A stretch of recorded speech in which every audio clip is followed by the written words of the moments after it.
प्रिय मित्रों, शुभ संदेश के प्रार्थना के समय में आपका हार्दिक स्वागत और मेरा प्यार भरा शालोम।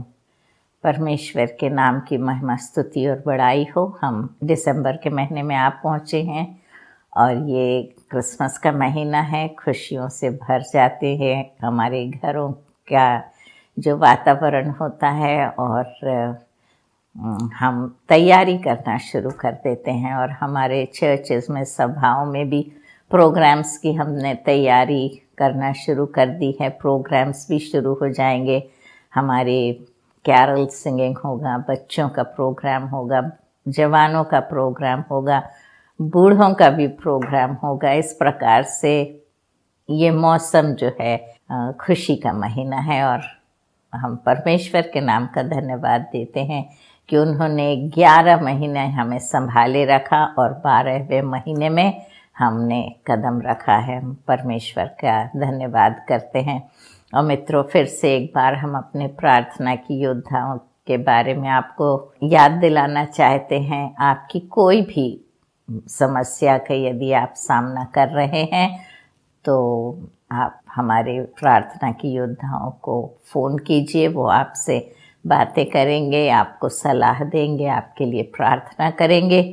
और YouTube पर भी मैं जैसे हमेशा आपसे कहती हूँ, जब आप YouTube पर प्रोग्राम देखते हैं और जब आप कमेंट्स पोस्ट करते हैं तो आपका नाम मैं वहाँ से लेती हूँ और मैं आपके लिए प्रार्थना करती हूँ। तो हमारी प्रार्थना सदा आपके साथ है। आइए, इसके पहले कि हम अपने पाठ में जाएं, हम परमेश्वर के सन्मुख प्रार्थना में चलें। परम प्रधान परमेश्वर पिता, तेरे नाम का धन्यवाद हो राजा।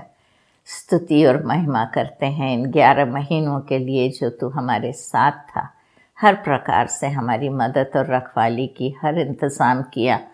और परमेश्वर, एक नए महीने में हमने प्रवेश किया है। इस महीने में जब हम तेरे पहले आगमन को याद करते हैं और प्रभु जी, हम इस बात का ध्यान रखें कि जैसे तेरा पहला आगमन हुआ था वैसे ही दूसरा आगमन भी होने वाला है और हम तैयारी उसकी करें। क्योंकि परमेश्वर, तेरा वचन कहता है कि जब तू आएगा तो अपने लोगों को ले जाएगा बादल पे करके। सवारी मसीहा एक दिन ज़रूर आएगा और हमें ले जाएगा। इसके लिए हमें तैयार कर परमेश्वर पिता। आज का जो पाठ तूने हमें दिया है, हमें बुद्धि और ज्ञान और अभिषेक दे, ताकि जब हम उसे पढ़ें और उसे समझने की कोशिश करें तो पवित्र आत्मा आप हमारी अगुवाई करेंगे और हमें परमेश्वर इस वचन को समझने और उस पर चलने की शक्ति देंगे। आपकी सारी आशीषों के लिए धन्यवाद देते हैं। और जो कोई तकलीफ़ में है, समस्या का सामना कर रहे हैं, उन सबको हम तेरे आगे लाते हैं और तुझसे विनती करते हैं प्रभु जी कि तू अपना नेक और मजबूत हाथ बढ़ाकर उन पर रखेगा, कि परेशानियों से उन्हें बाहर निकालेगा। उन्हें परमेश्वर दृढ़ता देगा, हिम्मत और साहस देगा और विश्वास में वो और आगे बढ़ते चले जाएं। परमेश्वर, प्रभु यीशु मसीह के नाम से तेरी आत्मा का कार्य एक एक के परिवार में हो। आशीषों के लिए हृदय से धन्यवाद देते हुए प्रभु यीशु मसीह के नाम से प्रार्थना मांगते हैं। सुन और ग्रहण कर। आमीन, आमीन और आमीन। तो मित्रों, हम जो पाठ कर रहे थे वो लूका रचित सुसमाचार, उसका 9वां अध्याय हम कर रहे थे और हमने 21वें वचन तक हमने ख़त्म कर दिया है। और 21वें वचन में हमने देखा था प्रभु यीशु मसीह अपने चेलों से पूछ रहे थे कि तुम क्या कहते हो कि मैं कौन हूँ। 20वें वचन में कहते हैं, और उसने उससे पूछा, परंतु तुम मुझे क्या कहते हो? और पतरस ने उत्तर दिया, परमेश्वर का मसीह। और प्रभु यीशु मसीह ने उन्हें चिताकर कहा कि यह किसी से ना कहना। और वहाँ तक हमने किया था और मैंने आपसे वो प्रश्न पूछा था कि पतरस ने तो कहा कि तू मसीह है, लेकिन मेरे और आपके जीवन में हम क्या सोचते हैं कि प्रभु यीशु मसीह कौन है? वो हमारा उद्धार करता है, वो मसीहा है। यहाँ पर हम लोग साफ देख रहे हैं, लिखा हुआ है। और चेले जो उसके साथ दिन रात उठते बैठते थे, उन्होंने उस बात को ग्रहण किया, उन्होंने उस बात को भांपा कि ये जिसके साथ हम लोग चल रहे फिर रहे हैं और जिसके साथ हम लोग रह रहे हैं, ये कोई साधारण इंसान नहीं है। और उन्होंने देखा कि जो भविष्यवक्ताओं ने भविष्यवाणियां की थी वो सब इस एक इंसान में पूरी हो रही हैं। और पतरस ने ये बात इसीलिए कही कि तू मसीह है, परमेश्वर का भेजा हुआ मसीह है। हम 22वीं आयत में जाएंगे। लिखा है, फिर उसने कहा, मनुष्य के पुत्र के लिए अवश्य है कि वह बहुत दुख उठाए और पुरनिये और प्रधान याजक और शास्त्री उसे तुच्छ समझकर मार डाले और वह तीसरे दिन जी उठे। तो मित्रों, हम देखते हैं प्रभु यीशु मसीह बिल्कुल साफ साफ अपने चेलों को बता रहे हैं। फिर भी वो लोगों ने विश्वास नहीं किया था। जब प्रभु यीशु मसीह मारे गए, गाड़े गए, तो वो डर गए, यहाँ वहाँ भाग गए, वो तैयार नहीं थे इसके लिए। लेकिन हम देखते हैं कितने स्पष्ट रूप से प्रभु यीशु मसीह ने उन्हें साफ साफ बताया कि मनुष्य का पुत्र यानी प्रभु यीशु मसीह के लिए अवश्य है कि वह बहुत दुख उठाए। और मित्रों, उसने सचमुच में बहुत ज़्यादा दुख उठाया।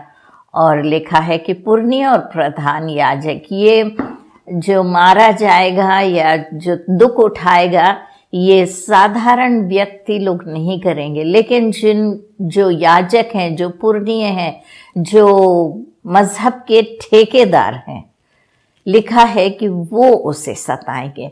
मित्रों, हम देखते हैं कि यदि परमेश्वर की ओर से कोई भी काम होता है तो जो याजक होते हैं, पुरनिये होते हैं, जो मजहब के बड़े होते हैं, वो उस चीज़ को लेकर साधारण प्रजा को या सभा को समझाते हैं, बताते हैं। परमेश्वर के विषय में होना ऐसा था कि जो शास्त्री थे, उन्होंने जो शास्त्र को पढ़ा था, उन्हें ये सब खोजबीन करना था कि ये जो इंसान है ये अलग है, ये आश्चर्य कर्म करता है, ये इतनी सुंदर सुंदर बातें सिखाता है। यूहन्ना बपतिस्मा देने वाले ने खड़े होकर उसके विषय में गवाही दी कि देखो, परमेश्वर का मेमना जो दुनिया के पापों को उठा ले जाता है। जब लोगों को चंगा करता था तब वो कहता था कि तुम्हारे पाप क्षमा हुए। तो इस प्रकार से ये अजीब अजीब चीज़ें जो साधारण इंसान नहीं करता, जब वो सब चीज़ें उन्होंने देखी थी तो उनका फर्ज बनता था कि वो शास्त्र में से भविष्यवाणियों को देखें और ये देखें कि ये इस इंसान पर ठीक बैठती हैं या नहीं।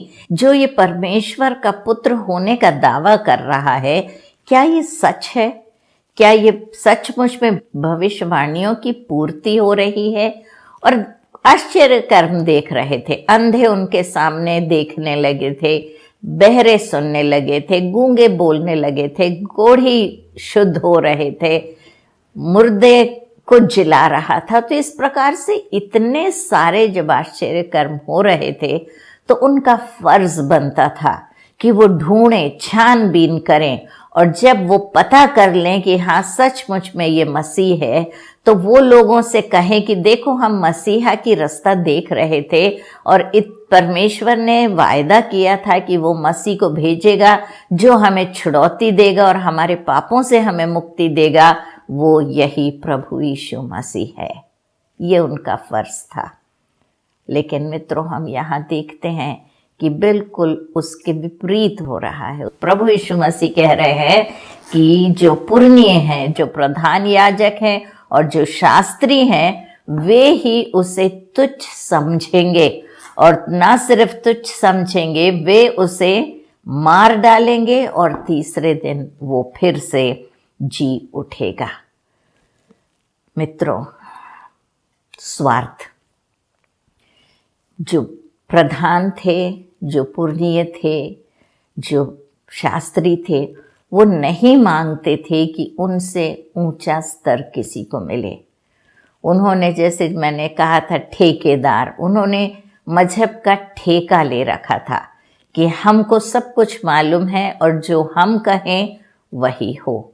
और प्रभु यीशु मसीह जब आए और उन्होंने आसान रास्ता मुक्ति का बताया और बताया कि मैं तुम्हारे पापों के लिए अपने प्राण दूंगा और मैं तुम्हारे खातिर मरूंगा ताकि तुम्हें मुक्ति मिल जाए, तो वो बात उन लोगों को मंजूर नहीं थी और उन्होंने उसे तुच्छ जाना। ये परमेश्वर के वचन में लिखा है और प्रभु यीशु मसीह ने इस भविष्यवाणी को उनके सामने प्रकट की कि ऐसा मेरे साथ होने वाला है। मित्रों, इससे और स्पष्ट रूप से हम ये बात को कहीं और नहीं देख सकते। कितने क्लियरली प्रभु परमेश्वर पिता अपने पुत्र को भेज रहा है। ये जो पुत्र है ये इसकी घोषणा कर रहा है, लोगों को बता रहा है कि देखो इस प्रकार से मेरे साथ होने वाला है। और चेलों को वो बात स्पष्ट रूप से प्रभु यीशु मसीह बता रहा है। उसने सबसे कहा, यदि कोई मेरे पीछे आना चाहे तो अपने आप से इनकार करे और प्रतिदिन अपना क्रूस उठाए मेरे पीछे हो ले। तो मित्रों, this is the cost of discipleship, जो दाम हमें चुकाना है यदि हम चेले बनना चाहते हैं। पहले तो प्रभु ने बताया कि मुझे बहुत दुख उठाना पड़ेगा, अब वो कह रहे हैं कि जैसे मैं दुख उठाऊंगा मेरे चेलों को भी दुख उठाना पड़ेगा। मित्रों, आजकल हम देखते हैं बहुत पॉपुलर फिलॉसफी जो प्रचार की जा रही है वो है प्रॉस्पेरिटी गॉस्पेल। और इस प्रॉस्पेरिटी गॉस्पेल में समृद्धि का सुसमाचार की किसी को कोई तकलीफ नहीं होगी, जो कुछ आप बोलोगे वो आप पालोगे, कोई परेशानी नहीं होगी, कोई विरोध नहीं करेगा तुम्हारा, तुम्हें कोई पैसे की कमी नहीं होगी, तुम माला माल रहोगे, तुम बिल्कुल स्वस्थ रहोगे। परमेश्वर के वचन में लिखा है कि तुम्हें दुख उठाना ज़रूरी है और चेले बनने के लिए एक दाम हमें चुकाना पड़ता है। और यहाँ लिखा है कि यदि कोई मेरे पीछे आना चाहता है, क्रिश्चियन का मतलब होता है फॉलोअर ऑफ जीसस क्राइस्ट। और यहाँ लिखा है कि यदि कोई मेरे पीछे आना चाहे, मतलब यदि कोई मसीही जीवन जीना चाहता है तो उसे अपने आप से इनकार करना पड़ेगा, अपनी सुख सुविधाओं को उसे त्यागना पड़ेगा और प्रतिदिन अपने क्रूस को उठाकर प्रभु यीशु मसीह के पीछे चलना पड़ेगा।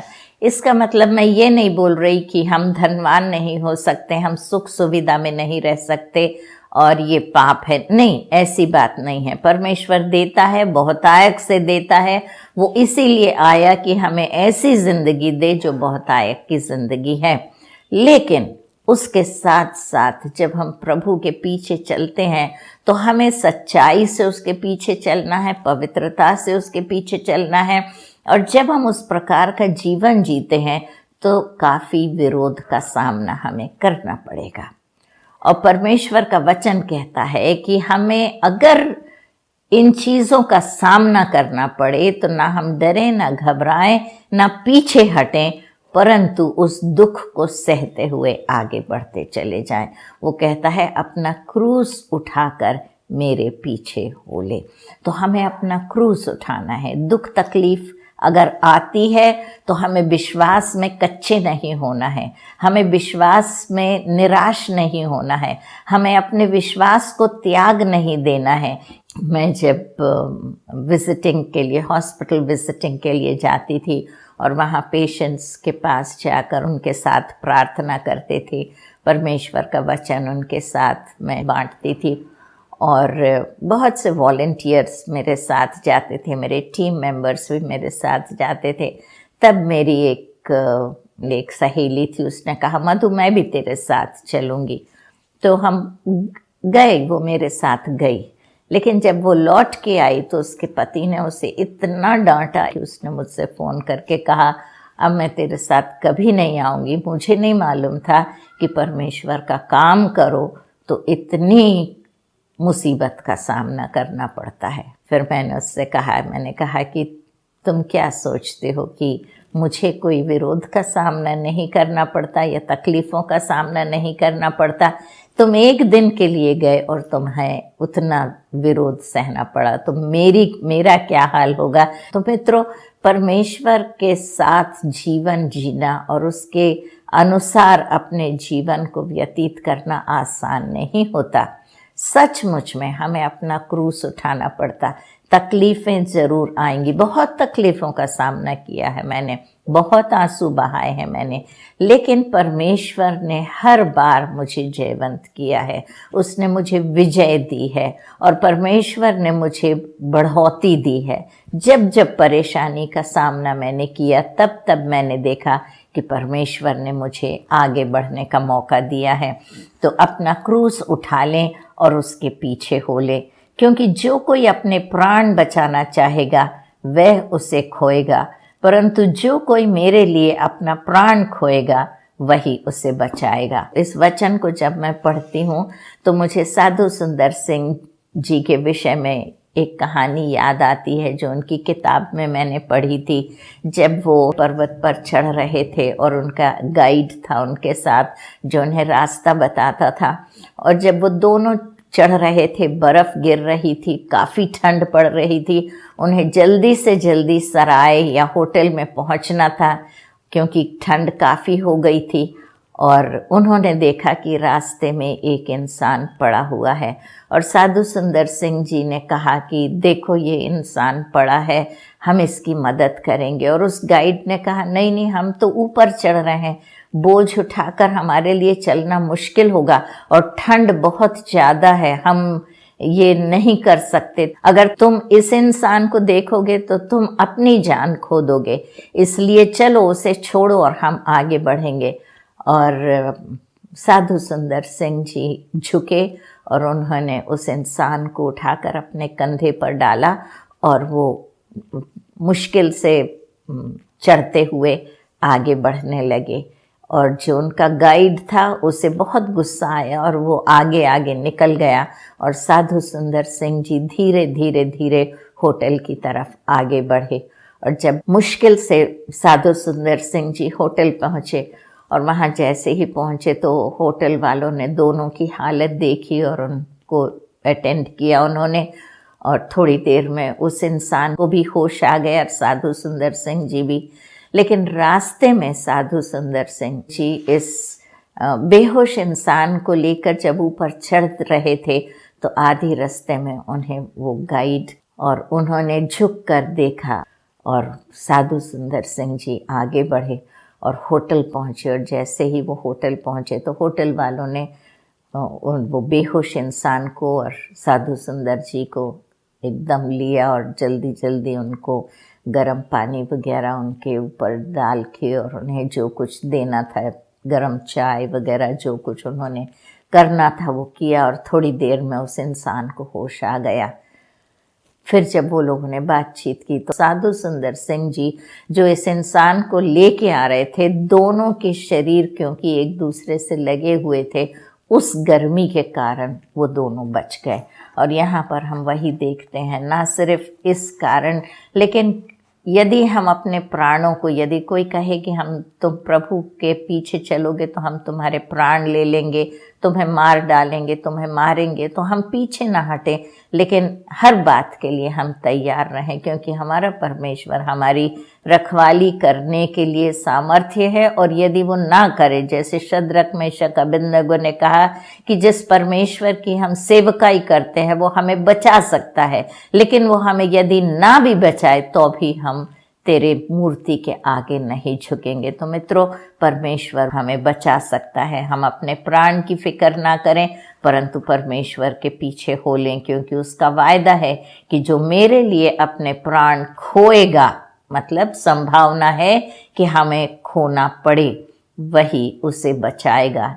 अनंत जीवन हमारा जरूर होगा। यदि मनुष्य सारे जगत को प्राप्त करे और अपने प्राण खो दे या उसकी हानि उठाए तो उसे क्या लाभ होगा। मित्रों, ये बहुत ही ज़्यादा इम्पोर्टेंट वचन है कि यदि इंसान सारे जग को जीत ले, सारी जगत को पाले, जितना धनवान बन सकता है उतना धनवान बन जाए, लेकिन यदि उसके प्राण उससे ले लिए जाए तो ये सब चीज़ों से क्या फ़ायदा। धनवान लोग मरते हैं, बिजनेसमैन लोग मरते हैं, हम देखते हैं कि राजा भी मरता है, लेकिन कोई कुछ नहीं ले जाता। ग्रेट, जब उसकी मौत, तब उसने, वो तो विश्व विख्यात राजा था, क्योंकि वो जहाँ भी जाता था तो वहाँ पर उसे विजय प्राप्त होती थी, और वो वर्ल्ड कॉन्करर उसे कहा जाता था, क्योंकि वो कितने देशों पर उसने कब्जा ले लिया था। और इस प्रकार से जब वो मरने पर था, तब उसने कहा कि जब मैं मर जाऊं और तुम लोग मुझे कफन में रखो तो मेरे दोनों हाथों को बाहर रखना जब मुझे गाड़ने लेके जाओ। और लोगों ने पूछा ऐसा क्यों? तब उसने उनसे कहा कि ताकि लोग देख सकें कि मैंने कितने युद्ध लड़े और कितने देशों को मैंने जीता, लेकिन मैं खाली हाथ जा रहा हूँ। मित्रों, ना हम इस दुनिया में कुछ लाए हैं और ना ही कुछ ले जाएंगे, लेकिन इस बीच में पैदा होने के समय से लेके मरने के बीच की जो हमारी जिंदगी है, हम बटोरते रहते हैं सही तरीके से, गलत तरीके से। कितने लोगों का मुंह मार के हम जीते हैं, और हम सोचते हैं कि हम बहुत ज़्यादा धन कमा लेंगे, लेकिन अंत में मित्रों हम कुछ भी नहीं ले जाते। हमारे घर द्वार, गाड़ी बंगला, जो कुछ रहता है, जेवर जेवरात, जो भी हम जमा करते हैं, सब कुछ हम यहीं छोड़ जाते हैं। तो परमेश्वर का वचन यही कह रहा है कि यदि कोई मनुष्य सारे जगत को प्राप्त कर ले और फिर वो अपने प्राण को खो दे या उसकी हानि उठाए, तो उसे क्या लाभ होगा? कुछ भी लाभ नहीं होगा। हम चाहे गरीब हों, लेकिन यदि हमने परमेश्वर को पाया है तो हम अमीर हैं। जो कोई मुझ से और मेरी बातों से लजाएगा, मनुष्य का पुत्र भी जब अपनी और अपने पिता की और पवित्र स्वर्ग दूतों की महिमा सहित आएगा तो उससे लजाएगा। तो मित्रों, यहाँ हम देखते हैं कि यदि हम परमेश्वर के नाम से लजाएंगे, यदि हमें उसका नाम लेने से या उसका इकरार करने से हमें शर्म आएगी, तो प्रभु यीशु मसीह भी अपने पिता के राज्य में हमारा नाम लेने से लजाएगा। तो हम ये बात ध्यान रखें कि हम परमेश्वर के नाम को लेना या प्रभु यीशु मसीह के विषय में दूसरों के सामने बात करने के लिए हम पीछे न हटें कि लोग हमारे बारे में क्या सोचेंगे। ये लज्जा का कारण नहीं है, ये गर्व का कारण है कि हम परम प्रधान परमेश्वर के बच्चे हैं और हम उसे जानते हैं। मित्रों, यदि आपकी कोई प्रेसिडेंट या प्राइम मिनिस्टर या मिनिस्टर या उतनी दूर क्यों, कोई बड़े ऑफिसर से ही आपकी अच्छी पहचान है या वो आपके रिश्तेदार हैं, तो आप जहां कहीं भी जाएंगे आप उनके विषय में बोलेंगे कि देखो वो मेरा रिश्तेदार है या वो मेरा अच्छा दोस्त है या मैं उसे अच्छी तरह से जानता हूं, और गर्व से कहेंगे आप उस बात को। आप लजाएंगे नहीं उस विषय में, उस बात को मानने के लिए, इकरार करने के लिए। वही प्रभु यीशु मसीह कह रहा है कि यदि तुम मेरे नाम से लजाओगे, मेरे नाम को बखान करने से लजाओगे, दूसरों के सामने मेरा नाम लेने से और तुम मेरे बच्चे हो ये बोलने से तुम अगर पीछे हटोगे, तो मैं भी तुम्हारे लिए खड़ा नहीं होऊंगा, और मेरे पिता के राज्य में और स्वर्गदूतों के सामने मैं भी तुम्हारा नाम लेने से लजाऊंगा। मैं तुमसे सच सच कहता हूँ कि जो यहाँ खड़े हैं उनमें से कुछ ऐसे हैं कि जब तक परमेश्वर के राज्य ना देखें तब तक मृत्यु का स्वाद ना चखेंगे। तो प्रभु यीशु मसीह कह रहे हैं कि मैं तुमसे कहता हूँ कि यहाँ पे बहुत से लोग ऐसे खड़े हैं जो जब तक परमेश्वर के राज्य को ना देखेंगे तब तक वो मृत्यु को नहीं चखेंगे। मित्रों, मृत्यु के बाद हम परमेश्वर के राज्य को नहीं चख सकते। हमें प्रभु यीशु मसीह को जब हम जीवित रहते हैं तभी अपना मुक्तिदाता ग्रहण करना पड़ता है, परमेश्वर के राज्य में प्रवेश करना पड़ता है। हम मृत्यु के बाद हम ये डिसीजन नहीं ले सकते, ये निर्णय नहीं ले सकते। इसीलिए ज़रूरी है कि अब जब हम जिंदा हैं, जब हम जीवित हैं और हमें समय दिया गया है, और जब हम पर प्रभु यीशु मसीह के विषय में सुनते हैं, तो हम उसका इकरार करें, हम उसे मान लें, उसे अपने हृदय में ग्रहण करें, ताकि मृत्यु के पहले हम परमेश्वर के राज्य को चख लें, क्योंकि मृत्यु के बाद हम उसके राज्य को नहीं चख सकते। मृत्यु होने के बाद हम अपने पापों का अंगीकार नहीं कर सकते, ना हम पर प्रभु यीशु मसीह से माफ़ी मांग सकते हैं। तो आज का दिन है, देर मत कीजिए। यदि आपने परमेश्वर का वचन सुना है तो हम आज प्रार्थना करके अपने जीवन को उसे समर्पित करें। प्रभु यीशु मसीह, हम धन्यवाद देते हैं प्रभु जी आज के वचन के लिए। सच परमेश्वर पिता, हमें अपना क्रूस उठाना है और तेरे पीछे हो लेना है। परमेश्वर, हमें तेरा नाम लेने से लजाना नहीं है, लेकिन तेरे नाम का अंगीकार करना है। तेरा वचन कहता है, क्या फ़ायदा होगा यदि हम सारे जगत को जीत लें और हम अपने प्राण की हानि उठाएं। परमेश्वर पिता, हम तुझसे विनती करते हैं कि आज तू हमारे दिल में आएगा, हमारे पापों को क्षमा करेगा, हमारे दिल को साफ करेगा। प्रभु जी हमारे दिल में वास करेगा और प्रभु जी हमारे जीवन का प्रभु हम तुझे ठहराते हैं। परमेश्वर, हम तेरी राह में चलने मांगते हैं, एक पवित्र जीवन जीना चाहते हैं। हम तुझे अपना उद्धारकर्ता मानते हैं और हम तुझसे विनती करते हैं प्रभु जी कि तू हमें हिम्मत और ढाढ़स देगा कि हम सदा तेरी राह पर चलते रहें। हम अपने सारे मित्रों को तेरे आगे पेश करते हैं जो अपना जीवन तुझे देना चाहते हैं। बड़ी से बड़ी आशीष एक एक पर उंडेल और होने दे कि उनके जीवन में ऐसा परिवर्तन आए ताकि ना सिर्फ वो लेकिन उनका परिवार भी तेरी नज़दीकी में आ सके। सारी आशीषों के लिए हृदय से धन्यवाद देते हुए प्रभु यीशु मसीह के नाम से प्रार्थना मांगते हैं, सुन और ग्रहण कर। आमीन, आमीन और आमीन। जय मसीह के मित्रों, परमेश्वर आपके साथ हो और बड़ी आशीष से आपको परिपूर्ण करे।